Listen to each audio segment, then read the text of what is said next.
The words of my grandson, Spencer, fell over the table like a glass of ice water. The entire restaurant seemed to hold its breath. I watched as the diners at nearby tables awkwardly averted their eyes, while the echo of that cruel phrase still hung in the air. "Grandma, go eat over in the corner. You're drooling and ruining the tablecloth. You're ruining our appetites." I am 68 years old. My name is Margaret Hayes, and 3 months ago, I suffered a mild stroke that left me with lingering effects on the left side of my face. Nothing life-threatening, according to the doctors. Just a slight paralysis that means sometimes, without me realizing it, food slips from the corner of my mouth. It's something I cannot control, something that shames me deeply every time it happens, even though I try to hide it with napkins and discreet movements. But to my 24-year-old grandson, the son of my daughter Sarah, my condition wasn't a medical aftermath. It was an annoyance, a nuisance, something that ruined his appetite while he ate the Sunday lunch I was paying for. I looked at my daughter, waiting for her to say something, to defend her mother. I waited for her to remind Spencer that the woman he had just publicly humiliated was the same one who had taken care of him for years, who had helped pay for his college tuition, who had been present at every major milestone of his life. But Sarah just looked down at her plate, pretending she hadn't heard a thing. My daughter's silence hurt more than my grandson's words. I felt the tears welling up, but I held them back. I wasn't going to give them the satisfaction of seeing me cry. I wasn't going to become a spectacle for the nosy onlookers watching from the other booths. I still had my dignity, even if in that moment it felt like the only thing I had left. Calmly, I took my napkin and wiped my mouth. I checked the tablecloth and saw the tiny spot that had caused such a scene. It was minuscule, practically invisible, but for Spencer, it had been enough to humiliate me in front of 30 people. I raised my hand and caught the waiter's attention. He was a young man in his 30s, with kind eyes that looked at me with a mixture of pity and respect. "Ma'am, do you need anything?" "Yes, please. We'll need separate checks. I will only be paying for what I had. The rest of the table will cover their own." I watched as Sarah's face changed. Suddenly, the woman who hadn't found the voice to defend me found the words to protest. "Mom, don't be so dramatic. Spencer didn't mean it like that. You're overreacting." I looked her dead in the eye. Those were the same eyes I had gazed into since she was a baby, eyes I had seen sparkle with joy and darken with sorrow, which now looked back at me with a mix of embarrassment and irritation. "I'm not being dramatic, Sarah. I am keeping my dignity, which is a very different thing." I stood up slowly. My legs were shaking, but I refused to show weakness. I grabbed my purse, left the exact amount of cash for my meal and a tip on the table, and walked toward the exit without looking back. I heard Spencer muttering something I couldn't quite make out. I heard Sarah calling after me in a tone that tried to be soothing, but it came entirely too late. I didn't stop. I kept walking until I pushed through the restaurant doors and felt the crisp city air on my face. Outside, the world kept spinning as if nothing had happened. Cars drove by, people walked past, wrapped up in their own problems. The sun shone with the indifference of something that has seen too many human tragedies to be moved by one more. I sat on a city bench outside the restaurant and let the tears finally fall. I wept silently, crying the quiet tears of women who have learned to suffer without making a sound. And as I cried, I wondered at what point I had lost my family. When had my daughter become a stranger, and my grandson someone capable of humiliating me without an ounce of remorse? 30 minutes later, my cell phone rang. It was an unknown number, and what I heard when I answered changed everything. The voice on the other end belonged to a young, professional woman, using that neutral tone typical of customer service or receptionists. "Margaret Hayes?" "Yes, speaking. I'm calling from the law offices of Davis and Partners. We need you to come in first thing tomorrow morning for the reading of an important document. It concerns the estate of Mr. Arthur Sterling." My heart stopped for a second. Arthur Sterling, a name I hadn't heard in almost 40 years. The man who had been my first love, my high school and college sweetheart, the one I had dreamed of building a life with before destiny pulled us in different directions. "There must be some mistake," I replied, my voice trembling. "Arthur and I haven't had any contact in decades. I don't understand why I would be included in his estate." "There is no mistake, ma'am. Mr. Sterling specifically named you in his will. That's all the information I can give you over the phone. The details will be explained tomorrow during the official reading." I hung up the phone, feeling as though the world had tilted slightly on its axis, like when you're walking on what you thought was solid ground and suddenly realize it's shifting. Arthur had passed away. Arthur had remembered me in his will. After 40 years of silence, of parallel lives that never intersected, he had thought of me at the end of his days. I sat on that bench for a long time, the phone still clutched in my hand, trying to process the two completely different realities that had struck me in under an hour. My grandson's humiliation and the memory of a lost love. The cruel present and the past returning without warning. Arthur and I had met when we were 18. He was an architecture student, and I was studying to get my teaching degree. We bumped into each other at a public library in downtown Chicago, both reaching for the same reference book, and that chance encounter blossomed into 3 years of a love I thought would last forever. We talked about getting married, having kids, building a house with a big backyard where we would grow old together. But life had other plans. His father was offered a major job opportunity on the West Coast, and his whole family had to relocate. We promised to write, to wait for each other, to keep the love alive despite the thousands of miles between us. For a year, we kept that promise. Letters crossing the country, words of love written on paper that I still keep in a shoebox in my closet. But gradually, the letters became less frequent. The silences grew longer, and one day, we just stopped writing without either of us having the courage to officially say goodbye. 2 years later, I met Robert, the man who would become my husband and Sarah's father. It was a good marriage, stable and affectionate, though I never felt for him the all-consuming passion I had felt for Arthur. Robert passed away 15 years ago, leaving me a widow, alone in a suburban house that was far too big for one person. And now, Arthur was gone too.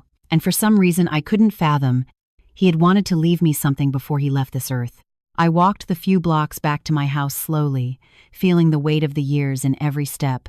The streets of my neighborhood, usually so familiar, felt strange that afternoon, as if the world had subtly changed while I was sitting on that bench, casting everything in a different light.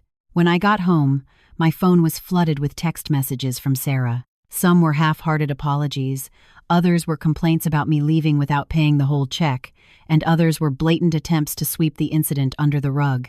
Spencer is young. He doesn't think before he speaks.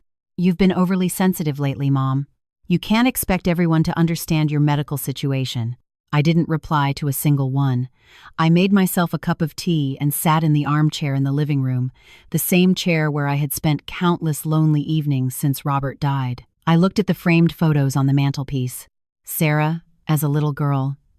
Spencer, when he was a sweet toddler who looked at me with pure adoration. Robert and me on our wedding day.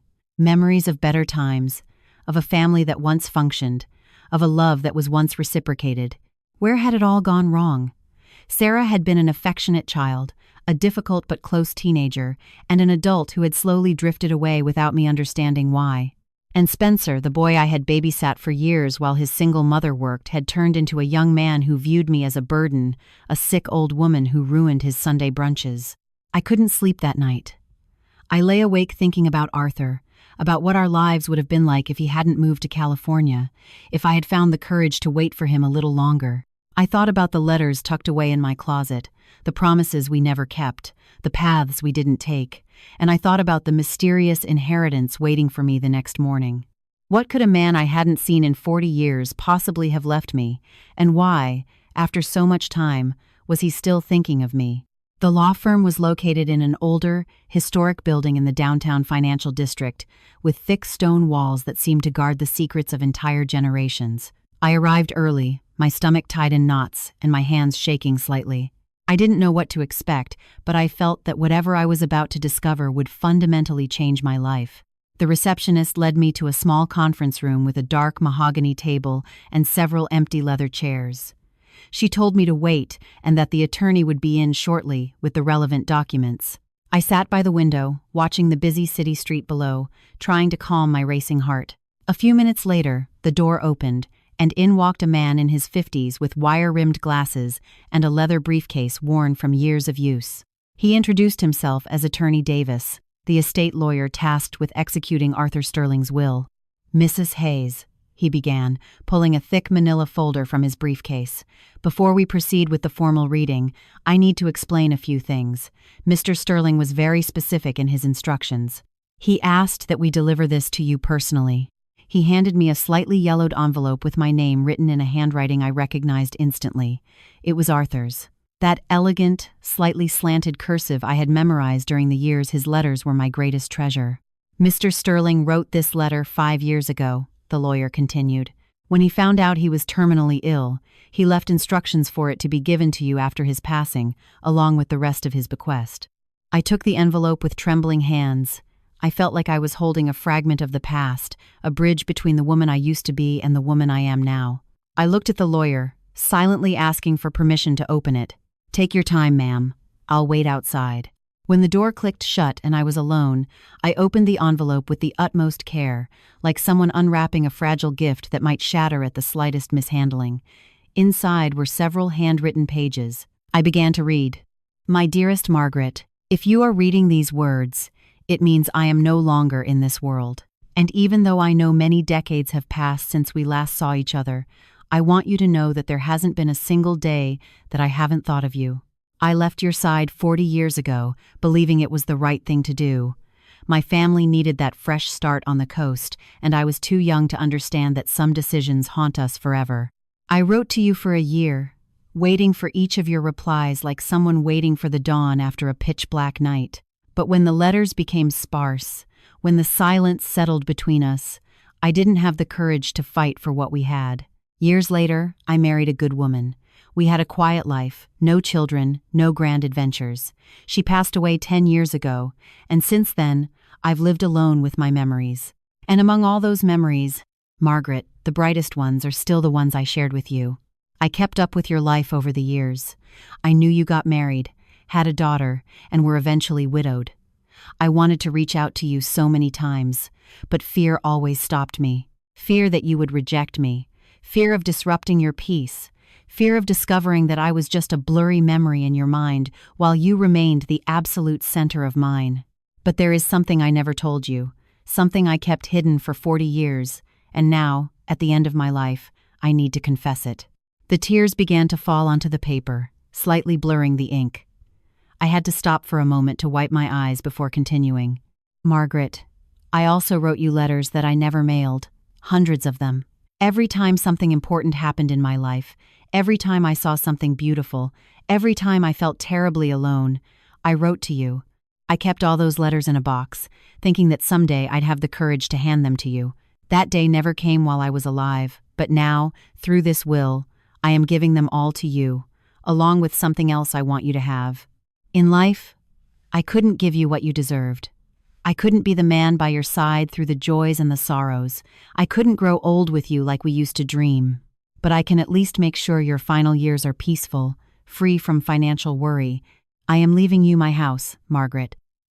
The house I built with my own hands, always keeping you in mind. It has a garden with the exact flowers I promised to plant for you when we were young. It has a library filled with the books I know you love, and every corner holds the echo of a love that never died. I'm not asking you to forgive me for leaving. I only ask that you accept this gift for what it is, the only way I found to tell you that I loved you, always, until the very last of my days.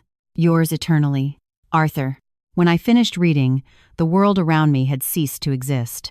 There was only me, a 68-year-old woman holding the words of a love that had survived time, distance, and absolute silence. And for the first time in many years, I didn't feel alone. The lawyer returned after giving me enough time to process the letter. He carried a carved wooden box about the size of a small briefcase, with my initials engraved on the lid, M.H. Arthur had that box custom-made specifically for me. These are the letters he mentioned in his will, Attorney Davis explained, as he placed the box on the mahogany table. There are exactly 347 letters, according to the estate inventory, all written over the span of 40 years. All addressed to you. None of them ever mailed. 347 letters. Almost 9 letters a year. Arthur had written to me regularly for 4 decades without me knowing, without me even suspecting that I still crossed his mind. The rest of the meeting passed like a dream. The lawyer explained the legal details of the inheritance, a stunning house in a quiet, affluent suburb outside the city. It was completely paid off, with all property taxes up to date. There was also a bank account with a balance in US dollars that made me catch my breath. It wasn't a billionaire's fortune, but it was more than enough to live comfortably for the rest of my days without ever having to depend on anyone. I signed the necessary legal documents and walked out of the law firm holding the box of letters in my arms, clutching it to my chest like an invaluable treasure because it was. It was the physical proof of a love that had existed in silence, running parallel to mine, throughout my entire adult life. I took a cab home and locked myself in my bedroom. I needed to be alone with Arthur, with his words, with the years we had lost. I opened the box and saw the envelopes arranged chronologically, each with the date written neatly in the upper right-hand corner. I picked up the first one. It was from 1986, a year after we had stopped communicating. My dearest Margaret, today I saw a woman at the grocery store who walked exactly like you. I followed her for 2 blocks before realizing it wasn't you. It will never be you. How much time has to pass before I stop looking for you in every stranger's face? I picked up another, from 1992. Margaret, I got married yesterday. She is a good woman. Her name is Carol. I care for her, but I don't love her. Not the way I loved you. I wonder if I will ever be able to love like that again, or if that kind of love only happens once in a lifetime, and I already spent mine on you. And another, from 2005. My Margaret. Carol passed away 3 months ago. I was by her side until the very end. I held her hand as she let go. In her final moments, she said something that broke me. I know you never loved me the way you loved her. But thank you for trying. Not even on her deathbed could I hide it. The love I feel for you was so obvious that even my wife saw it for 30 years. Tears streamed down my face uncontrollably as I read letter after letter. Each one was a window into Arthur's life, his triumphs and sorrows, his successes and failures. He told me about his architectural projects, the commercial buildings he had designed, the cross-country road trips he had taken, and in every letter, no matter the topic, there was always a moment where he thought of me, where he wondered what I was doing, if I was happy, if I ever remembered him. I spent hours reading, lost in an alternate universe where Arthur and I had remained connected through words that never reached their destination. When I finally looked up, the sun had set, and my bedroom was draped in shadows. My phone screen glowed, showing 15 missed calls from Sarah and several increasingly irritated text messages. The last one read, "Mom, this is getting ridiculous. Are you going to ignore us forever over a stupid comment? Spencer says he's sorry. Can we just move on already?" Spencer says he's sorry. He hadn't even bothered to call me himself. His apology was being relayed through his mother, as if I wasn't worth the effort of dialing my number. I looked at the letters scattered across my bed, spread 347 testaments of genuine love from a man who had valued me in silence for 40 years. Then I looked at my daughter's text, demanding I forget a public humiliation simply because my anger was inconvenient for them. The contrast was devastating. In that moment, I made a decision. I didn't reply to Sarah's text. Instead, I went to my closet and pulled down the old shoebox where I kept my own letters from Arthur, the ones he had mailed 4 decades ago. I laid them out next to his unsent ones, creating a posthumous dialogue between 2 people who had loved each other in silence from opposite sides of the country. And then I knew exactly what I had to do. The next morning, I called Attorney Davis and asked him to take me to see the house Arthur had left me. I needed to see it, walk through its rooms, feel the presence of the man who had loved me from afar for a lifetime. I needed to understand why he had built a home keeping someone in mind who might never step foot in it. Mr. Davis picked me up mid-morning. During the drive out to the suburbs, he told me things about Arthur I never knew. He spoke of his massive success as an architect, the iconic buildings he had designed in several states, the deep respect he commanded in his industry. But he also spoke of his profound loneliness, how, after Carol passed away, he had buried himself in his work and his memories. He was a very private man, the attorney told me, but whenever he spoke about you, his whole demeanor changed. It was as if just the thought of you transported him to a brighter place. We arrived in a beautiful, quiet suburban neighborhood with tree-lined streets and uniquely designed custom homes.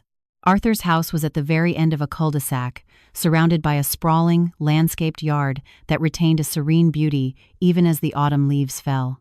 It was a stunning 2-story home with massive floor-to-ceiling windows that let the natural light pour in and a stone facade that gave it an air of timeless elegance. He designed it himself, the lawyer explained as he handed me the keys. Every single detail was personally planned out.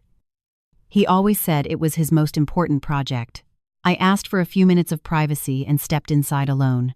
The interior was exactly as Arthur had described in his letter. A grand library took up an entire wall of the main living room, with solid oak shelves packed with the very books I had told him I loved during our college-aged conversations. There were first editions of classic American literature, poetry collections, and novels he remembered me wanting to read. In the backyard, I found the garden, rose bushes of every color, fragrant jasmine, and tucked away in a corner, a small, climate-controlled greenhouse filled with orchids that a landscaping service had clearly been maintaining.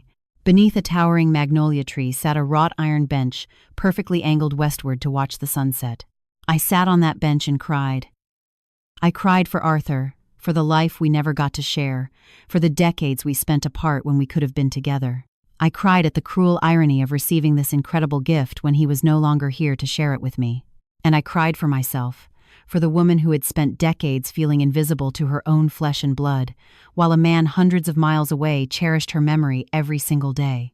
When the tears finally dried, I felt something different. It wasn't exactly happiness, but it wasn't sadness either. It was a profound sense of clarity, like when the clouds break after a heavy Midwestern storm, and you can see the horizon sharply for the first time. Arthur had given me so much more than a piece of real estate. He had given me the absolute certainty that I deserved to be loved, that my life had mattered deeply to someone, even if that someone was far away, that I was not a burden, not a nuisance, and certainly not a sick old woman who ruined people's appetites. If you are enjoying this beautiful story, don't forget to leave a like and comment on what you think so far. Now, let's get back to the story. That night, I made the most important decision of my twilight years. I was going to move into Arthur's house. I was going to leave behind the house where I had spent so many lonely years, where the drywall held the memories of a family that no longer valued me. I was going to start completely over at 68, in a place built with pure love, specifically for me. I didn't tell Sarah. I owed no explanations to someone who hadn't possessed the courage to defend me when I needed it most. Over the next few weeks, I quietly organized my move. I hired a moving company to pack up my belongings. I donated the heavy furniture I no longer needed and took only the essentials: my clothes, my family photos, my books, and Arthur's letters. On the day I locked the door to my old home for the final time, I left a note on the dining room table. It was brief. No resentment. No dramatic goodbyes. I am moving somewhere. I feel welcome. When you are ready to treat me with the respect I deserve, you know how to reach me. Until then, I need space. I love you, but I need to love myself too. Mom. I closed the door without looking back and drove toward my new life. What I didn't know then was that that simple note would trigger a storm, forcing my family to confront truths they had been running from for years. 3 weeks passed since my move. 3 weeks of a silence that at first felt entirely foreign, but soon blossomed into a deep peace. In my new home, surrounded by the books Arthur had curated for me and the garden he had planted with my youthful dreams in mind, I began to rediscover who Margaret Hayes was. Outside of her roles as a mother and a grandmother, I spent my mornings reading in the library, wrapped in a blanket by the large window overlooking the yard. My afternoons were spent tending to the flowers, learning the names of plants I had never grown before, and watching the birds that flocked to the stone bird bath. And at night, before bed, I would read 1 or 2 of Arthur's letters, rationing his words like someone savoring a rare delicacy they never want to end. I hired a young woman from the area to help me with the heavier housework. Her name was Chloe. She was 25 and had a smile that lit up any room she walked into. At first, she only came by twice a week, but gradually our casual chats stretched out, and her presence became a companionship I didn't realize I needed. "Mrs. Hayes," she said to me one morning as we drank coffee on the patio, "you have a sadness in your eyes that doesn't match this beautiful house. Can I ask what's weighing on you?" I told her everything: the humiliation at the Sunday brunch, my daughter's cowardly silence, the unexpected inheritance, and my choice to walk away. Chloe listened without interrupting, with the quiet patience of an old soul trapped in a young body. "My grandmother went through something similar," she confessed when I finished.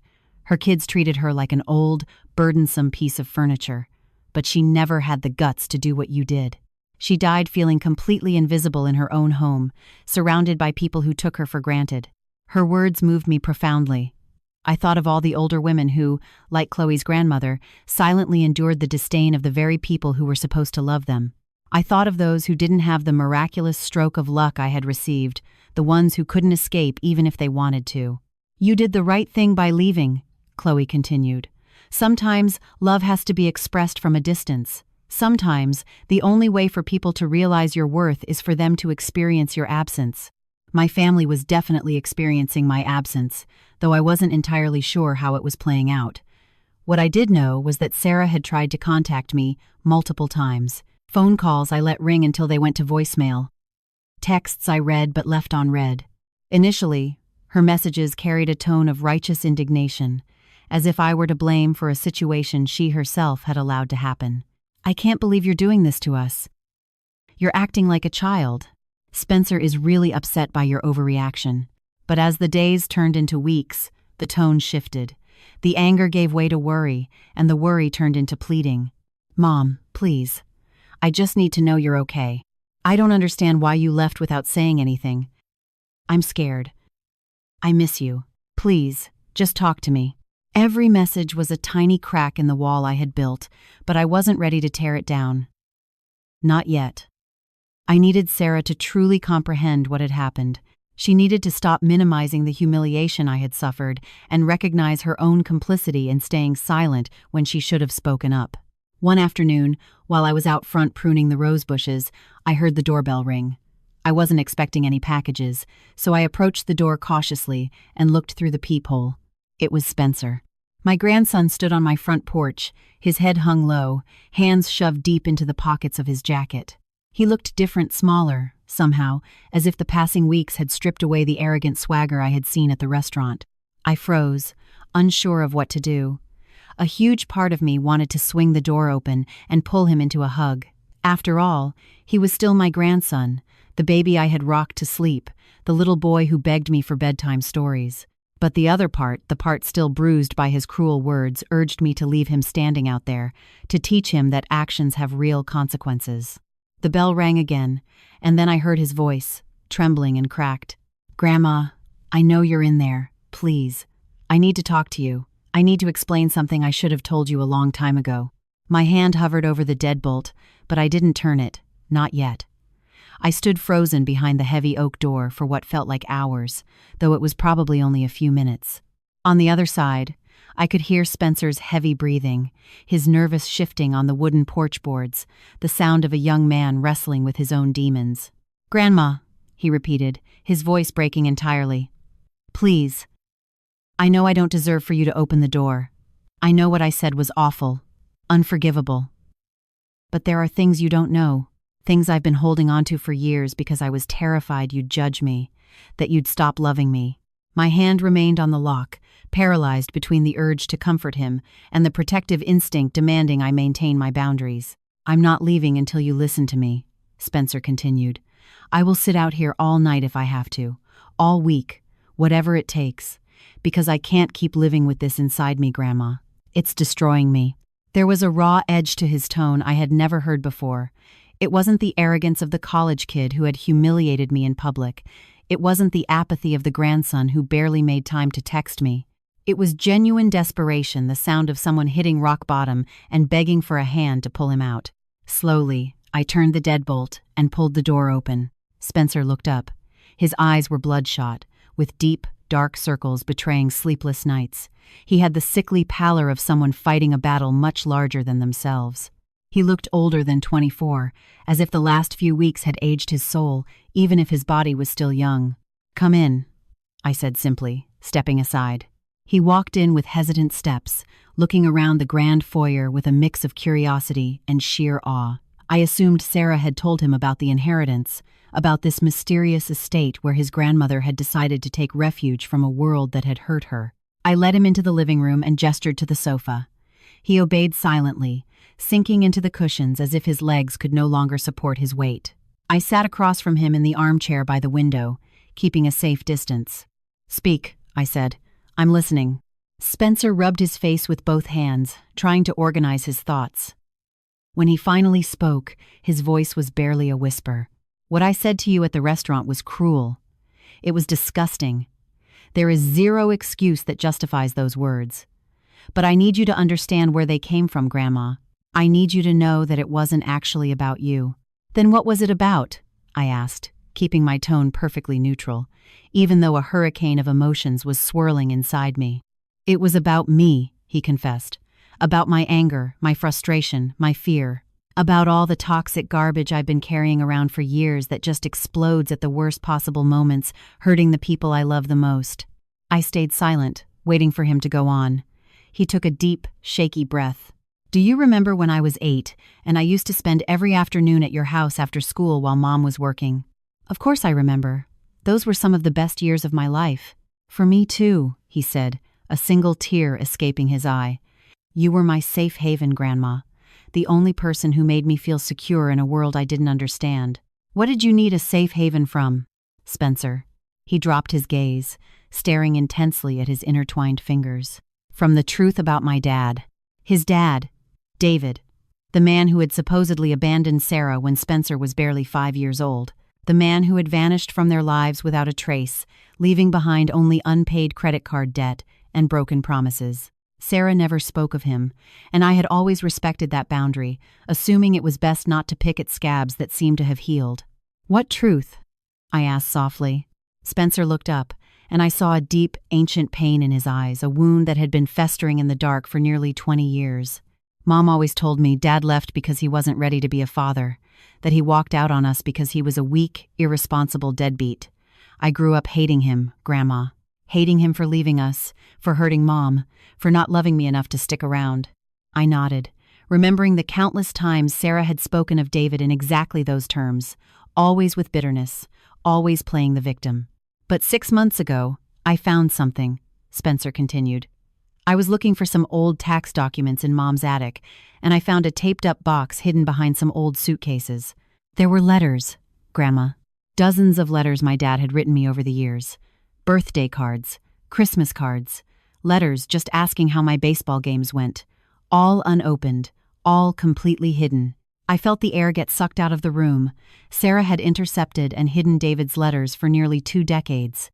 "My dad didn't abandon us," Spencer said, his voice quivering with rage and grief. "Mom kicked him out. They had marital problems, things I don't fully understand, but she legally blocked him from seeing me. And when he tried to reach out, she intercepted the mail, the gifts, everything. My dad spent 20 years trying to get to me, while I spent 20 years hating his guts for not trying." Tears were streaming freely down my grandson's face now, and I felt the floorboards beneath me turning to quicksand. Everything I thought I knew about my family's history was built on a foundation of lies. "I confronted Mom about it 5 months ago," Spencer went on. "It was a screaming match.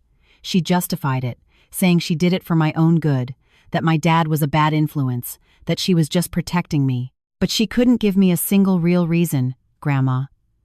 She couldn't explain what he had actually done to deserve being erased from my life." "And what did you do after that?" I asked, almost afraid of the answer. "I tracked him down. He lives about a 3-hour drive from here, in Indiana. He has another family now, stepkids. But he welcomed me with open arms. He broke down sobbing, begging me to forgive him for not fighting Mom harder in court. He showed me his own box of stuff, Grandma. Letters he wrote to me but couldn't send because Mom threatened him with harassment charges. He kept every single school picture of me he could manage to get through mutual friends. He had a whole photo album dedicated to me, a son he wasn't allowed to watch grow up." The agony in his voice was so visceral it made my own chest ache. My grandson had grown up believing he was unlovable to his own father, when the reality was the exact opposite. "Ever since I found out, I don't know who I am anymore," Spencer sobbed. "I don't know who to trust. My own mother, the person who was supposed to protect me, lied to my face my entire life. She robbed me of my dad. She robbed me of growing up knowing he loved me. And now I have this black hole of rage inside me, and I don't know what to do with it." Spencer paused, struggling to catch his breath. "The day of the brunch. Mom and I had gotten into a huge fight in the car on the way to the restaurant. She still refuses to admit what she did was wrong. She just keeps making excuses, playing the victim. And I was so incredibly angry, so full of venom, that when when I saw that tiny stain on the tablecloth. His voice completely shattered. I used you as a punching bag, Grandma. I turned you into a target for a rage that had absolutely nothing to do with you. I said vile, unforgivable things because, in that moment, I just wanted to hurt someone. I wanted someone else to feel the unbearable pain I was feeling. And you were the most vulnerable. The easiest target. He buried his face in his hands, weeping with the loud, gasping sobs of a broken little boy. I am so sorry, Grandma. I am so sorry from the bottom of my soul. You are the only person in this family who never lied to me, the only one who was always there, and I repaid you with cruelty, with public humiliation, with words I can't ever take back, even though I'd give anything to erase them. I stood up from the armchair and walked over to him. I sat down next to him on the sofa, and for the first time since that terrible Sunday afternoon, I touched my grandson. I placed my hand on his broad shoulder, feeling his frame shake with every sob. Spencer, I said softly. Look at me. He raised his head, his face slick with tears and his eyes brimming with deep shame. What you did hurt me to my core. I am not going to lie to you, and I am not going to minimize it. Those were the cruelest words anyone has ever spoken to me in my entire life. And they came from someone I love with all my heart. He nodded, accepting my truth without trying to defend himself. But I also understand something now that I didn't understand before, I continued. The pain you're carrying, the betrayal you uncovered, the fury you feel toward your mother. None of that justifies what you said to me, but it helps me understand where it came from. It wasn't you speaking that day, Spencer. It was your wounded inner child, lashing out, trying to inflict a wound. That doesn't excuse me, he mumbled. No, it doesn't excuse you, but it makes you human. And humans make terrible mistakes when they are in agony. The measure of a man isn't in never falling down. It's in having the courage to stand back up, look at the damage you've caused, own it, and do the hard work to be better. Spencer looked at me with a mix of desperate hope and disbelief, as if he couldn't fathom that I was actually willing to listen to him after everything he had done. Can you ever forgive me, Grandma? Someday? I reached out and took his face in both my hands, just like I used to do when he was a toddler with a scraped knee. I already have, sweetheart. I forgave you weeks ago, sitting alone in this house, reading letters from a man who loved me for 40 years without me ever knowing. I learned that life is far too short to spend it hoarding resentment. True love forgives, even when the bruise still aches. He collapsed into my arms, crying harder than he had since he was a little boy.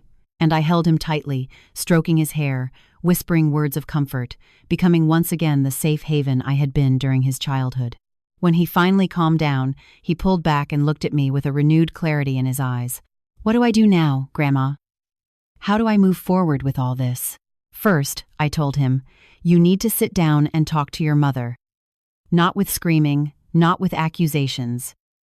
Just pure, unvarnished honesty. You two need to heal this wound together, or it's going to consume both of you. She won't listen. Every time I try to bring it up, she gets defensive and shuts down. Then write it down. Sometimes written words can slip past the defenses that spoken words hit head on. Tell her how you feel.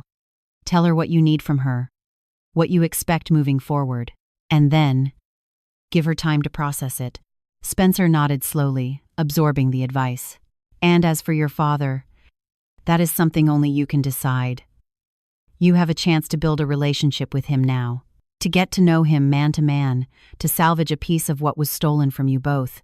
It won't be easy. There will be terribly awkward moments and heavy conversations. But a father's love is a profound gift, and you shouldn't throw it away just because it arrived 20 years late. Do you think Mom will ever be able to accept it? I sighed, thinking of my daughter, thinking of the controlling decisions she had made, the intricate web of lies she had spun. I don't know, Spencer. Your mother is going to have to carry the weight of her choices for a long time, but she is also my daughter, and I know her. Underneath all that stubbornness and pride is a terrified woman who convinced herself she was doing the right thing, even though she was disastrously wrong. Give her time, give her space. And above all, don't let her massive mistake permanently define your relationship with her. My grandson sat in silence for a long while, letting everything we had discussed settle in. Finally, He stood up and walked over to the massive floor-to-ceiling window, looking out at the garden Arthur had planted for me. "This house is incredible, Grandma. Who left it to you?" And so, I told him Arthur's story. The public library, the move to California, the unsent letters, the silent devotion, and the unexpected phone call from the estate lawyer. Spencer listened intently, and when I finished, he looked at me with an expression I couldn't quite read. "It's unbelievable," he said softly. "That man loved you for 40 years, in total secret. He built a custom house for you, wrote you hundreds of letters, and cherished your memory until his dying breath. And meanwhile, the people who actually had the privilege of having you in their lives every day treated you like you were invisible." "Life has a very strange way of teaching us lessons," I replied. "Thank you, Grandma, for listening to me, for forgiving me, just for being you." He walked over and hugged me one last time, a long, tight, grounding embrace that sealed our reconciliation. "Now I need you to do something for me," I said as we pulled apart. "Name it. Talk to your mother. Tell her I am perfectly fine, that I am at peace, but tell her I need her to do her part. I need her to acknowledge what happened at the restaurant, to genuinely understand why I walked away. Not to make excuses, but as a first step toward building something healthier." Spencer nodded firmly. "I will, Grandma. I promise." I walked him out to the porch and watched his car pull out of the cul-de-sac, taking with him the hard truths that would alter the course of our family forever. And as the Midwestern sun began to set over Arthur's garden, I knew that something major had healed that afternoon. Not everything. We still had a long, bumpy road ahead of us. But we had taken the first step. 2 months passed since Spencer's visit. 2 months where things shifted slowly, the way seasons change in the Midwest without rushing, but with an inevitable momentum that transforms everything in its path. Sarah finally came to see me a week after her confrontation with her son. She showed up unannounced, ringing the doorbell with the nervous hesitation of someone unsure if they'll have the door slammed in their face. When I opened it, I saw a woman entirely different from the one I remembered at the restaurant. Her eyes were puffy and red, her face was drained of color, and she carried a fragile energy I hadn't seen since she was an angsty teenager who found the world too overwhelming to face alone. "Mom," was all she managed to choke out before collapsing into my arms. I held her in the foyer for a long time, letting her sob against my shoulder just like she did when she was a little girl bringing me her broken toys. No words were needed in that moment. Just the physical embrace, the contact, the absolute certainty that despite the wreckage, we were still mother and daughter. When she finally gathered herself, we walked through the house and sat on the patio out back. I poured her some iced tea and waited for her to find the words she desperately needed to say. I didn't push her. I had learned that the most important conversations cannot be rushed. Deep, painful truths require their own timeline to surface.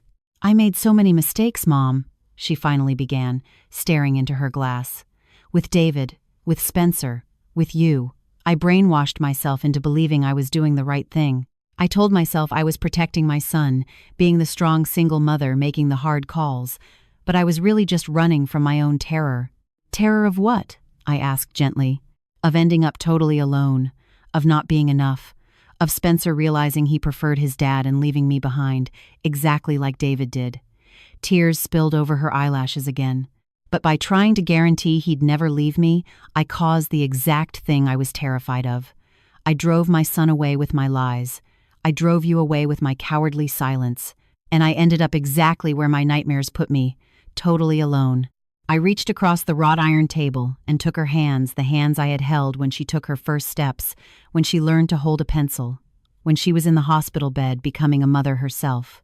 "You are not alone, Sarah. You never were. But you have to learn that you cannot keep love hostage with lies and control. Love requires truth. It requires trust. It requires giving the people you love the freedom to make their own choices." We talked for hours as the afternoon sun crossed the yard.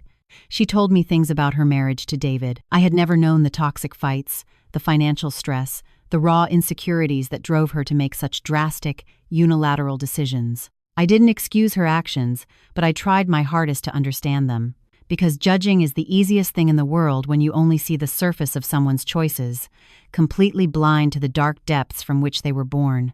Sarah also formally, tearfully apologized for the restaurant, for her pathetic silence while Spencer degraded me, and for the years of subtle, gradual distancing that had slowly chipped away at our relationship. "I should have defended you," she admitted, her voice thick with shame. "I should have slammed my hand on the table and told Spencer he was way out of line, that he had zero right to speak to you that way. But I froze. I was so terrified of his temper, so scared of alienating him, that I just shut my mouth. And by staying quiet, I lost you." "You didn't lose me," I told her firmly. "I'm right here. We are still a family, but we have to rebuild this on an entirely different foundation, with brutal honesty, with respect, with a willingness to actually listen to each other, even when the words are incredibly hard to hear." That afternoon marked the beginning of a new chapter. Sunday traditions took on a whole new meaning. Spencer and Sarah began driving out to the suburbs to visit me regularly, bringing bagels, coffee, laughter, and the kind of open conversations we used to actively avoid. It wasn't a picture-perfect sitcom family. There were highly awkward moments, silences that stretched a beat too long, emotional bruises that still throbbed when bumped accidentally. But we were actively trying, and that was miles better than what we had before. Spencer steadily built a relationship with his father. He told me the first few road trips to Indiana were excruciating, full of heavy, unanswerable questions and wildly conflicting emotions.